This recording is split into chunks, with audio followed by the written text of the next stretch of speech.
Union environmental ministry की एक report से पता चलता है कि 2013 से 2017 तक इलीगल माइनिंग के 4.16 लाख केसेस रजिस्टर हुए हैं। इलीगल माइनिंग से बस हमारे देश की इकोनॉमी पे इफेक्ट नहीं पड़ता, इससे हमारे इन्वायरमेंटल सिस्टम पे भी बहुत ज़्यादा इफेक्ट पड़ता है, जिसे प्रोटेक्ट करना हमारे लिए बहुत ज़्यादा ज़रूरी बन चुका है आज। अगर मैं इलीगल माइनिंग से होने वाले इनकम की बात करूँ तो दुनिया भर में सिर्फ सैंड माइनिंग $70 बिलियन की इंडस्ट्री है। ये इतना पैसा है कि आपको इंडिया का दूसरा सबसे अमीर आदमी बना सकता है।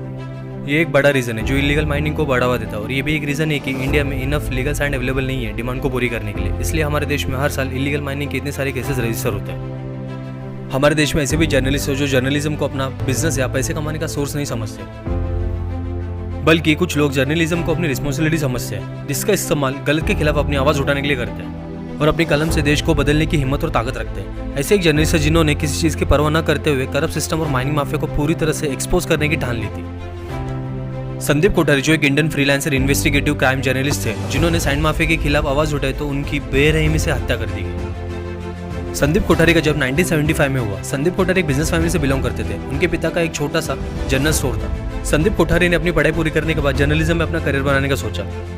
संदीप कोठारी 2005 में हिंदी भाषा के जर्नलिस्ट बने और अपने करियर को दौरान उन्होंने प्रमुख अखबारों के लिए भी लिखा, जैसे नई दुनिया, हरिभूमि और देशबंधु अखबार थे। 2012 के बाद उन्होंने अपना करियर फ्रीलांसर के रूप में कंटिन्यू किया। संदीप कोठारी ने illegal chit fund, sand mining, land grabbing जैसे टॉपिक पर अपनी स्पेशलाइजेशन की थी और इन सीरियस इशू पे इन्फॉर्मेशन कलेक्ट करने के लिए राइट टू इन्फॉर्मेशन एक्ट का यूज करते थे, जो भारत के किसी भी नागरिक को पब्लिक अथॉरिटी से इन्फॉर्मेशन लेने के लिए रिक्वेस्ट कर सकता है और जिसका उत्तर 30 दिनों के भीतर देना आवश्यक है। संदीप कोठारी के पास सैंड माइनिंग माफिया के खिलाफ कई ऐसे स्ट्रॉन्ग एविडेंस और इन्फॉर्मेशन थे जो सैंड माइनिंग माफिया को पूरी तरह से एक्सपोज कर सकती थी। संदीप कोठारी को यह पता था उनकी इस इन्वेस्टिगेशन से उनकी और उनकी फैमिली की लाइफ खतरे में पड़ सकती है। और इतना ही नहीं, संदीप कोठारी की बहन संध्या और उनके भाई राहुल ने संदीप कोठारी को बहुत समझाने की कोशिश की कि सैंड माफिया के खिलाफ इस इन्वेस्टिगेशन को रोक दे, क्योंकि वो अपनी और अपनी फैमिली की लाइफ जोखिम में डाल रहे हैं। पर संदीप कोठारी ने किसी की भी नहीं सुनी, क्योंकि उनको पता था वो जो कर रहे हैं वो सही है और सैंड माफिया के खिलाफ लड़ते रहे। और ये इस लड़ाई में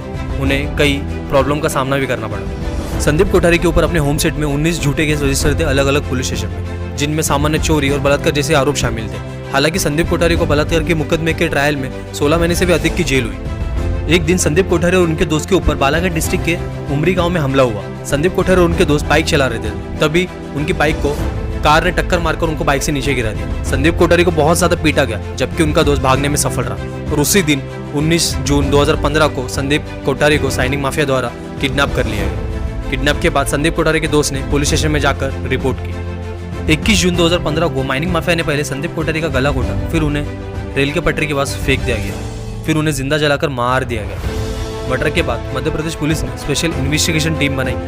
मर्डर के 3 दिन बाद विजेंद्र गहरवाल, विशाल टन्नी, राकेश नरसवानी को गिरफ्तार किया गया। कस्टडी में लेने के बाद ये पता चला कि आरोपी माइनिंग माफिया से जुड़े थे और तीनों आरोपी ने मर्डर को कबूल भी किया। और उन्होंने ये भी बताया कि संदीप कोठारी को बलात्कार जैसे झूठे आरोप में फंसाने की कोशिश भी की थी, पर कोर्ट में असफल रहे। पुलिस को संदीप कोठारी की बॉडी बुट्टीबोरी, नागपुर, महाराष्ट्र से मिली। संदीप कोठारी की हत्या से पहले संदीप कोठारी ने पुलिस को बताया था कि उन्हें धमकी मिली है, पर उनकी मदद किसी ने भी नहीं की। माइनिंग माफिया के खिलाफ लड़ाई में हर साल सैकड़ों लोगों की हत्या हो जाती है, जिसमें सरकारी अधिकारी, पुलिस अधिकारी, पत्रकार और भारतीय नागरिक शामिल हैं। एक रिपोर्ट से पता चलता है कि इंडिया में जनवरी 2019 से नवंबर 2020 तक 193 लोग मारे गए इलीगल सैंड माइनिंग ऑपरेशन में। माइनिंग माफिया जहाँ पे करप्ट ऑफिसर को रिश्वत देकर उनका मुंह बंद करती है, वहाँ पे कुछ ऐसे ऑफिसर भी होते हैं जो इस करप्ट सिस्टम के खिलाफ अपनी आवाज उठाते हैं। और इनमें से एक है IPS नरेंद्र कुमार, जिनकी जान माइनिंग माफिया के खिलाफ लड़ते हुए चली गई। नरेंद्र कुमार का जन्म 1979 में हुआ और उन्होंने अपनी पढ़ाई अलीगढ़ मुस्लिम यूनिवर्सिटी से इकोनॉमिक्स में मास्टर करते हुए पूरी की। नरेंद्र कुमार के पिता केशव देव अलीगढ़ में एक सब इंस्पेक्टर थे।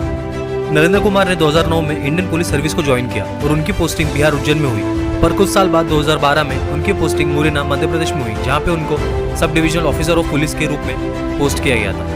पोस्टिंग के कुछ महीने बाद ही नरेंद्र कुमार ने कई लाइसेंस रद्द किए जो इलीगल माइनिंग से जुड़े थे। साथ ही उन्होंने इलीगल माइनिंग में लगने वाले ट्रक और ट्रैक्टर को भी जब्त किया और माइनिंग माफिया पर कड़ी कार्रवाई भी की। एक रात नरेंद्र कुमार पेट्रोलिंग कर रहे थे। उन्होंने देखा कि एक ट्रैक्टर जो मुरैना डिस्ट्रिक्ट में अवैध रूप से माइनिंग किए गए पत्थरों से भरा हुआ था।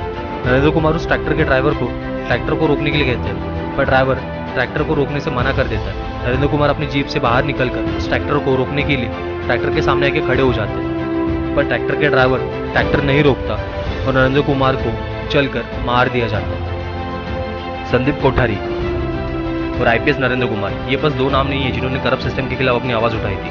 सत्येंद्र दुबे जो एक इंडियन इंजीनियरिंग सर्विस ऑफिसर थे, उन्होंने कॉन्ट्रैक्ट माफिया को एक्सपोज करने की कोशिश की तो उनकी गोली मारकर हत्या कर दी। श्यामंगम मंजुनाथ जिन्होंने ऑयल माफिया के खिलाफ और करप्ट पेट्रोलियम के खिलाफ मिलावट करते हुए पकड़ा तो उनकी भी गोली मारकर हत्या कर दी। ऐसे ही यशवंत सोनानी जो एक एडिशनल डिस्ट्रिक्ट कलेक्टर थे मालगांव के, उन्होंने ऑयल माफिया के खिलाफ आवाज़ उठाई तो उनको जिंदा जलाकर मार दिया गया।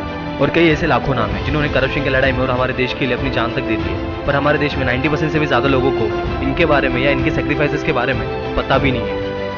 क्योंकि हमारे देश को इनसे ज़्यादा सेलिब्रिटीज़ की लाइफ में ज़्यादा इंटरेस्ट है कि वो सेलिब्रिटीज़ क्या करते हैं, कहाँ जाते हैं, और इतना ही नहीं वो क्या खाते हैं और क्या पीते हैं, सेलिब्रिटीज़ से सारी अपडेट इन्हें होती है। पर हमारे देश के लोगों को उन रियल हीरोज़ के बारे में पता तक नहीं होता जो हमारे देश और सोसाइटी के लिए अपनी जान तक कुर्बान कर देते हैं। रिसेंटली एक चौंका देने वाली घटना, बिहार के नालंदा गांव में 3 बच्चों की जान बचाने के दौरान एक 15 वर्षीय लड़की की मौत हो गई और उस 15 वर्षीय लड़की का नाम था अमित राज, जो पश्चिम बंगाल के सैनिक स्कूल का 10वीं कक्षा का स्टूडेंट था। अमित ने बड़ी साहस दिखाकर उस जलते हुए घर में प्रवेश किया और 90% से भी ज़्यादा जल चुके उन तीनों बच्चों को बचाया, पर वो खुद उस आग के चपेट में आ गया। अमित ने बड़ी बहादुरी से और हिम्मत से उन तीनों बच्चों को बचाया। बस सच ये कि इस न्यूज़ को कुछ लोग ही जानते हैं, जो कि बहुत ज़्यादा चोट पहुँचाने वाली बात है। बाकी आपने सत्येंद्र दुबे और श्यामंगम मंजुनाथ के ऊपर बनी वीडियो नहीं देखी तो उसका लिंक डिस्क्रिप्शन में ऊपर आई बटन में दिया हुआ है, उसे देखना ना भूलें। वीडियो अच्छा लगा तो वीडियो को लाइक कीजिए, चैनल को सब्सक्राइब जरूर कर लें, इससे मुझे रियल सपोर्ट मिलता है। कमेंट करके करप्शन को लेकर अपनी राय जरूर बताइए। वीडियो को शेयर करना ना भूलें। वीडियो को पूरा देखने के लिए थैंक यू सो मच। मैं सागर मिलूंगा अगली वीडियो में, तब तक के लिए टेक केयर और बाय।